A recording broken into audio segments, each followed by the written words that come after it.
Eu acho que foi importante ele ter falado numa coletiva pedindo desculpa, e ele fala, eu peço desculpa, embora depois ele fale, lamento tudo que aconteceu, porque o erro não faz a regra. Qual é a grande preocupação dele, né?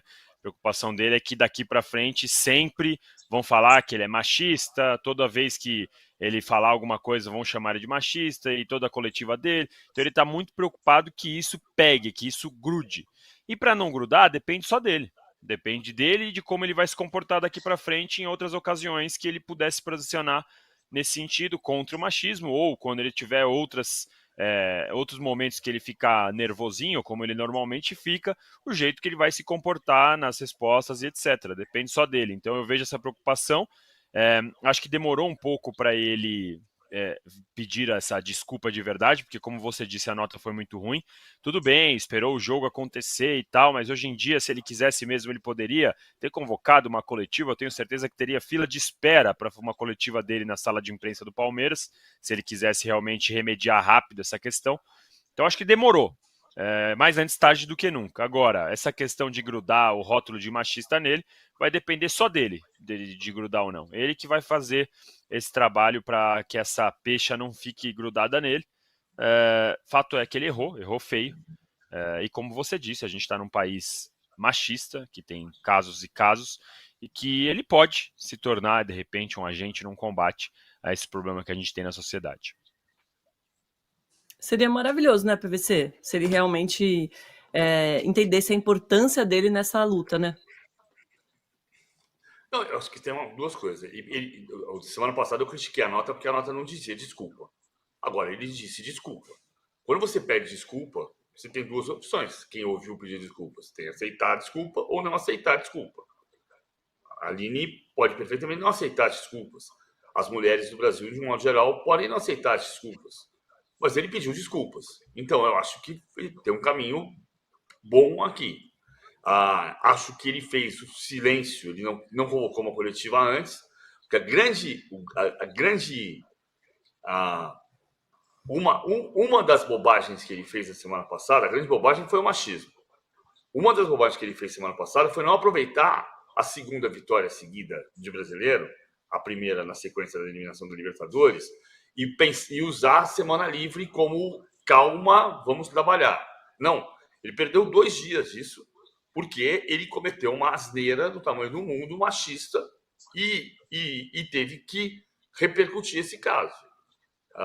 Mas ele conseguiu, e depois o silêncio jogou a favor dele, porque o tempo vai passando e você vai deixando a poeira assentar um pouco.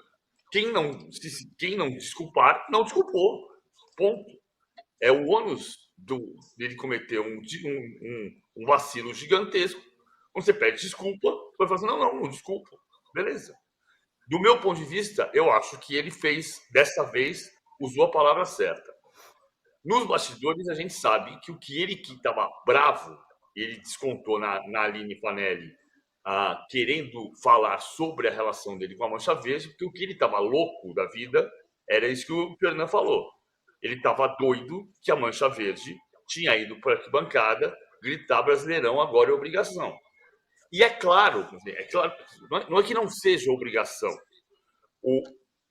É óbvio que um técnico da trajetória do Abel vai entrar no vestiário e vai cobrar dos seus jogadores a obrigatoriedade de lutar até o fim para ser campeão brasileiro. Agora, também é óbvio que tem 20 times participando do torneio. Então, você gritar Brasileirão agora é obrigação é um jogo político, tolo. Ele estava ensandecido com isso e perdeu a cabeça completamente. Agora, desta vez, acho que ele usou as 7 letrinhas mágicas e disse desculpe. Não significa que todo mundo tenha que desculpar. Até porque você tá bravo com alguma coisa não justifica machismo, né? Nem hoje, nem nunca. E é Claro. só para corrigir aqui um dado que eu falei, são 3 mulheres mortas por dia no Brasil e uma mulher estuprada a cada 6 minutos. Parece até assim, você fala, não é possível, tá errado. Não, é isso. Por isso que a gente fala tanto de machismo aqui, né? Porque realmente mata. É muito triste. Danilo Lavieri, muito obrigada pela participação. Foi muito rapidinho hoje, né? Você quer ficar com a gente até o final, enquanto o Hernan fala do mercado de São Paulo, ou você já quer ir embora?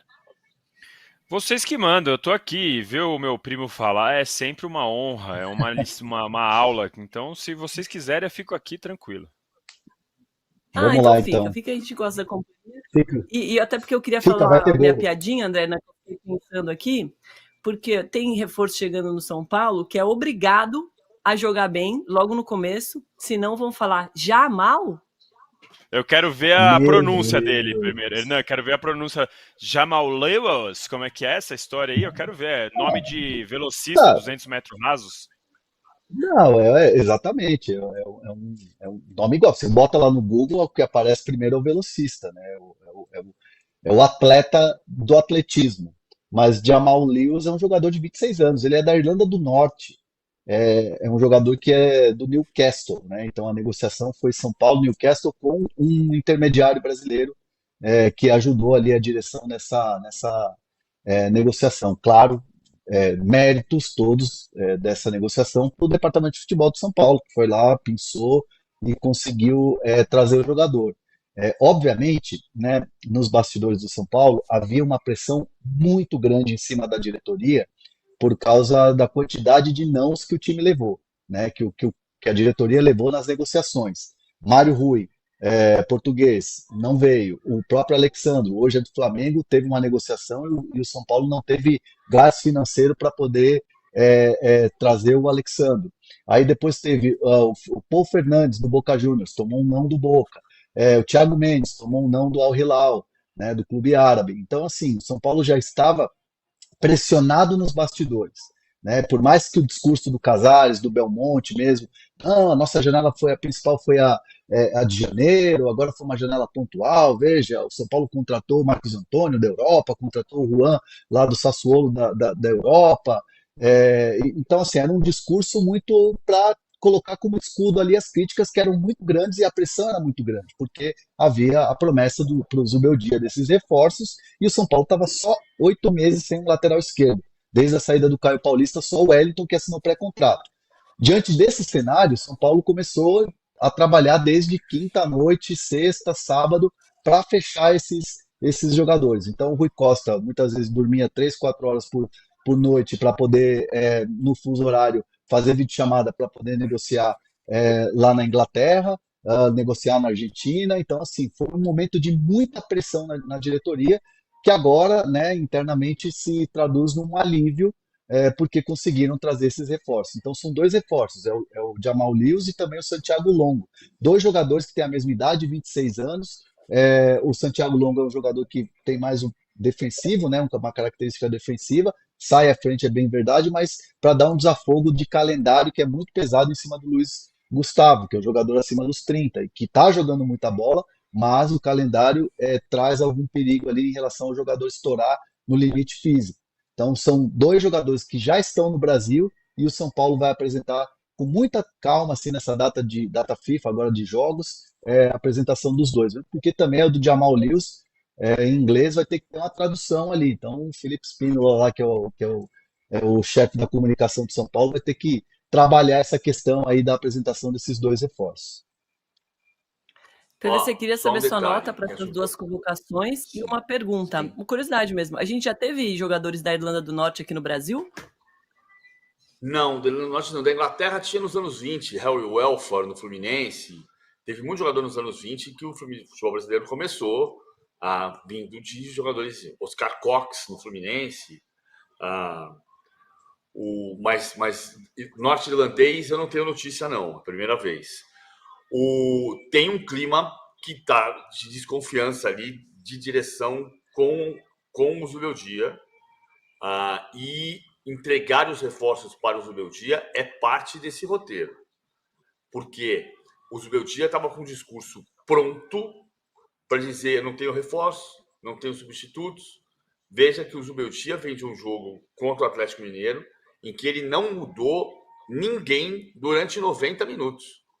A primeira alteração dele foi o Rodrigo Nestor do lado direito no lugar do Wellington Rato aos 45 do segundo tempo. Então, o São Paulo se esforçou, a diretoria se esforçou para dizer: olha, não é exatamente quem você queria, mas a gente trabalhou pelo nosso banco de dados. e trouxemos jogadores. Por que o Jamal Lewis? O São Paulo tinha fechado com o Wendel, praticamente fechado com o Wendel no Porto da seleção brasileira. Só que o Wendel, por questões familiares, preferiu não vir para o Brasil. Tinha um avanço numa negociação com o Renan Lodge. O Renan Lodge esperou até a última hora, achando que não ia ser preterido pelo Al Hilal e ficou fora da inscrição por causa da inscrição do Neymar. Nesse cenário, o Ed Howe, técnico, no ano passado, o Jamal Lewis jogou pelo Watford, na segunda divisão inglesa. Ele jogou 36 das 42 rodadas, não fez gol, deu 2 passes para gol. E ele é um lateral extremamente ofensivo. No retorno do empréstimo para o Newcastle, o Ed Howe, técnico inglês do Newcastle, queria laterais defensivos. Então ele está jogando com o Hall e está jogando com o Daly, jogando um lateral que prende em marcação. O Jamal não é isso. O Jamal é o Wellington. O Jamal se manda. O Jamal Lewis é ataque. Então é a característica igual à do Wellington. Por causa disso e pelo custo que é baixo, o São Paulo fez o esforço e trouxe esses 2 jogadores. O Longo é um jogador que não estava jogando no Belgrano porque estava em litígio com a diretoria. Mas é um jogador que tem perfil para um empréstimo de até junho do ano que vem. E eles entendem que vai dar esse descanso para o Luiz Gustavo quando for necessário. E que pode se firmar. Se firmar, daqui a um ano vai ser barato para comprar. Então, esse é o cenário. Mas uma coisa a diretoria está respondendo ao Zubeldia. Não é verdade que você não tem elenco. Você tem elenco para mexer, você tem variação tática para usar. Use. Não repita o que você fez contra o Atlético, quando você mudou uma vez, com 5 alterações possíveis, fez só uma aos 45 do segundo tempo. Então, não ponha a culpa na diretoria. Ou a gente é um time, está todo mundo junto, ou a gente não é um time.